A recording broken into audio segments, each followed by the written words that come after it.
teman-teman, untuk merayakan hari kemerdekaan kita, aku akan buat cerita Timun Mas dan Raksasa. Ayo ikutin aku. Pada zaman dulu kala ada suami dan istri, dan mereka sudah lama menikah, tapi mereka masih tidak mempunyai anak. Suatu malam mereka berdoa dan raksasa itu mendengarnya. Aku akan memberimu anak, tapi jika sudah 17 tahun berikan ke aku. Dan istri pun sangat senang. Tahu raksasa itu bilang, tanamlah biji ini. Dan istri dan suami itu sangat-sangat senang. Mereka menanam biji itu dengan sangat hati-hati sekali. Tiba-tiba itu menjadi tanaman yang sangat-sangat besar, dan suami dan istrinya sangat-sangat kaget, dan akhirnya mereka memotongnya dengan sangat-sangat berhati-hati, dan mereka pun terkaget karena di dalam situ ada bayi perempuan yang sangat-sangat cantik. Dan akhirnya suami dan istri mereka mengambil bayi itu dan dinamakan Timun Mas. Dan gadis itu tumbuh menjadi gadis yang cantik dan baik. Dan ini ke ulang tahun ke-17-nya, dan istri dan suaminya sangat-sangat sedih. Tapi si Timun Mas sangat senang. Dia bernyanyi-nyanyi di depan rumah, dan suami dan istrinya bilang, ini tas untukmu. Dan suami dan istrinya bilang, ini tas untukmu. Kau bawa jika kau membutuhkan bantuan, keluarkan isi tas ini. Tempat si raksasa datang.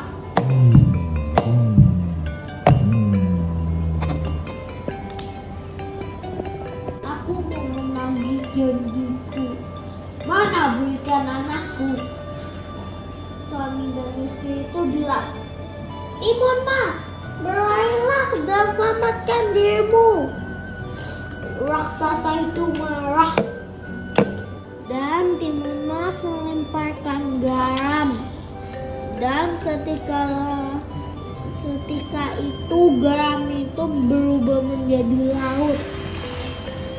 Raksasa itu tetap tidak bisa lolos dari Timun Mas, dan Timun Mas itu lari,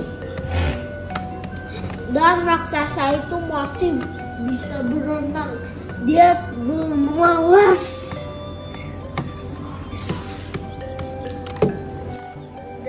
Dan Timun Mas melemparkan cabai, dan cabai itu menjadi pohon yang sangat-sangat lucu. Dan raksasa itu bilang, ouch, ouch, ouch, ouch, ouch. Dan Timun Mas tetap melarikan diri. Raksasa itu berhasil menembus pohon yang sangat-sangat lucu, dan Timun Mas itu tetap berlari. Timun Mas melemparkan biji mentimun, dan biji mentimun itu menjadi mentimun. Dan raksasa itu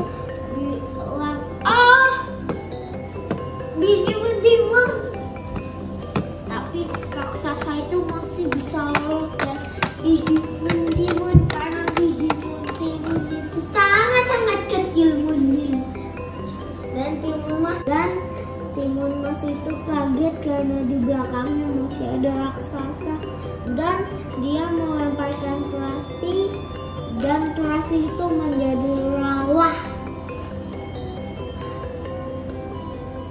Dan Timur Mas melihat raksasa itu berenang dan raksasa itu kelelahan dan dia tenggelam dan mati.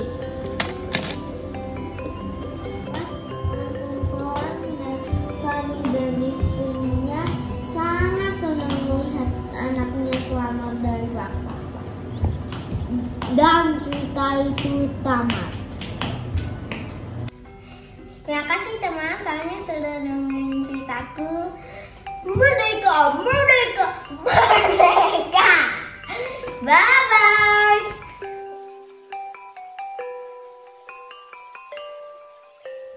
Halo, nama saya Ica. Hari ini saya mau bercerita tentang batu menangis. Di Pulau Kalimantan ada seorang ibu. Ibu ini mempunyai seorang anak. Anaknya cantik sekali, tapi terlalu manja dan tidak mau membantu ibunya. Satu hari, ibunya mengajak anaknya untuk ke pasar.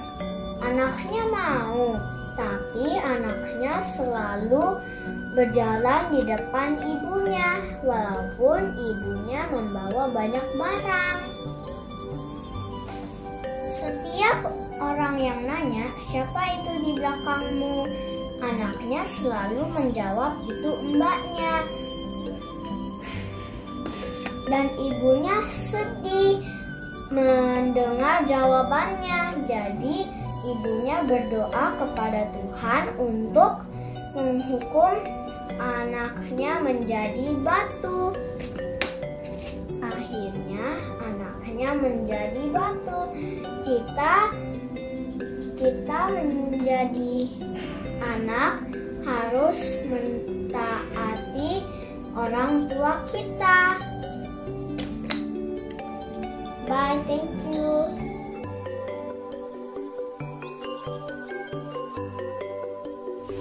Pada suatu hari di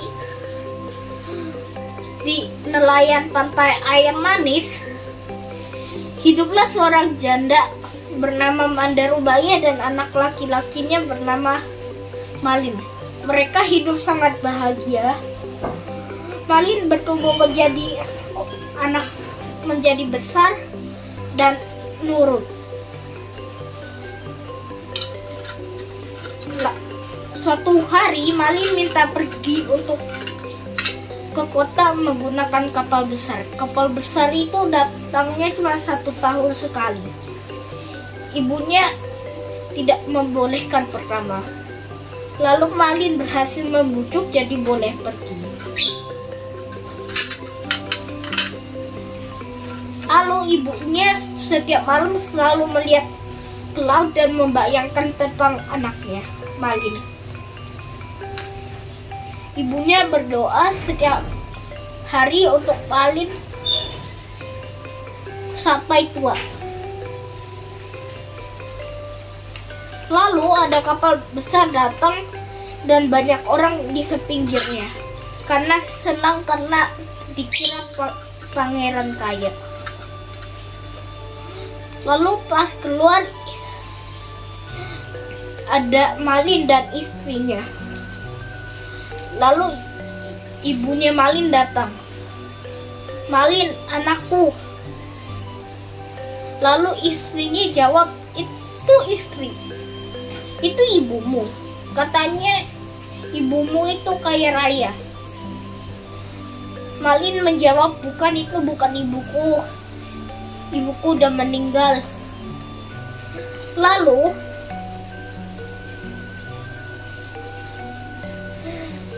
ibunya berlutut kepada dia dan memegang kakiku.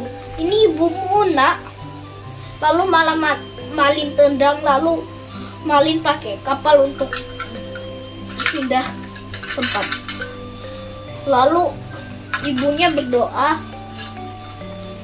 Kalau dia bukan anakku, aku akan memaafkannya. Tapi kalau dia anakku,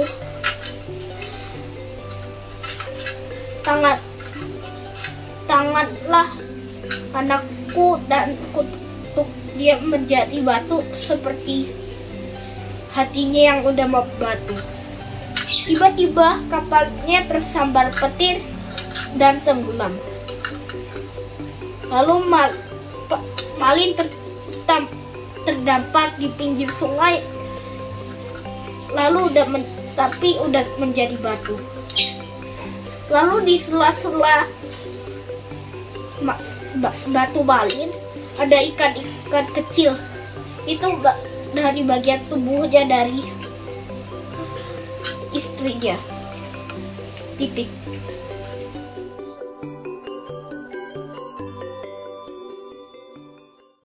Halo teman-teman, hari ini kita mau bahasin tentang Sang Kuryang. Pada zaman dulu, di kerajaan Jawa Barat ada seorang putri raja yang cantik bernama Dayang Sumbi. Dia suka menenun dan suatu ketika benang terjatuh jauh dan dia berkata, "Barang siapa yang mengambilkan benang tenunku, jika perempuan akan aku angkat menjadi saudara. Jika dia laki-laki, akan aku jadikan suamiku." Tiba-tiba datanglah seekor anjing membawa benang tenun. Anjing tersebut bernama Si Tumang. Dayang Sumbi menepati janjiannya untuk menikahinya. Waktu berlalu, Dayang Sumbi memiliki seorang anak bernama Sang Kuryang. Dayang Sumbi meminta Sang Kuryang untuk berburu hati Kinjang. Sang Kuryang berangkat bersama Si Tumang. Sang Kuryang tidak menemukan seekor Kinjang dan menjadi kesal, lalu memanah Si Tumang dan membawa pulang hati Si Tumang. Sang Kuryang membawa pulang dan memberikan kepada Dayang Sumbi. Lalu dia tidak percaya bahwa itu hati seekor Kinjang. Lalu Sang Kuryang mengakui bahwa itu adalah hati Si Tumang. Dayang Sumbi murka. Dayang Sumbi memukul Sang Kuryang dengan menggunakan gayung sehingga membuat luka di kepala. Sang Kuryang kesal lalu meninggalkan rumah. Dayang Sumbi menyesal dan sedih. Dayang Sumbi pun bertapa kepada dewa untuk meminta kecantikannya abadi. Tahun berganti tahun, Sang Kuryang tumbuh menjadi tampan dan gagah. Saat menggembala, dia bertemu dengan wanita cantik. Mereka saling jatuh cinta dan Sang Kuryang ingin menikahi wanita itu. Suatu ketika Dayang Sumbi melihat luka di kepala Sang Kuryang dan sangat terkejut dan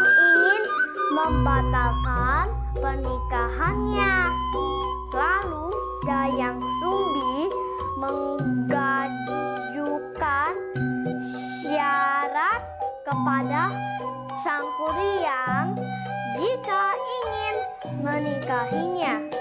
Dayang Sumbi minta untuk bendung sungai Citarum dan membuat sampan yang besar dalam satu malam.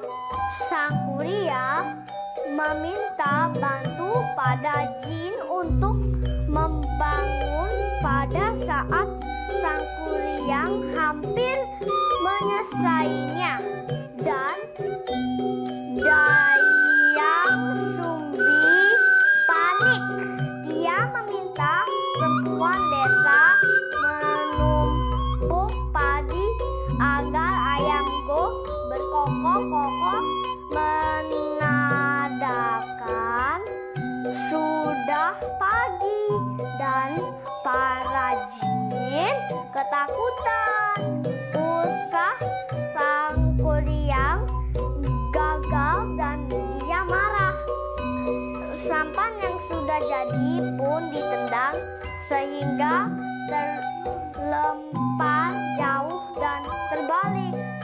Sampan besar itu lama kelamaan menjadi sebuah gunung dan diberi nama Tangkuban Perahu, yang artinya perahu terbalik. Terima kasih teman-teman sudah mendengarkan